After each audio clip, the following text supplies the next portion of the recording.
अगर आपको पीरियड्स 20, 25, 30 या 50 दिन तक नहीं आते,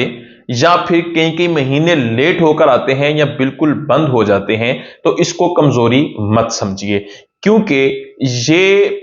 हार्मोन्स इम्बैलेंस होने की एक अलामत की निशानदेही हो सकती है। क्योंकि जो पीरियड साइकिल होता है वो 21 से 35 दिन का होता है।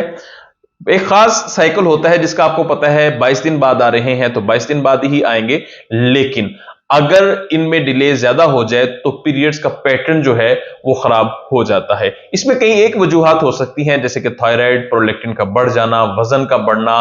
या फिर इसके अलावा स्ट्रेस, नींद की कमी, इंजाइटी, ये सारी चीजें इसकी वजह बन सकती हैं। तो अगर आपके पीरियड्स इरेगुलर हैं और आप इनको ठीक करना चाहते हैं, बहुत सारी दवाइयां खाई लेकिन मसला हल नहीं हुआ, तो आप मुझे लाहौर, गोजरा या इस्लामाबाद चेक करवा सकते हैं या ऑनलाइन कांटेक्ट कर सकते हैं।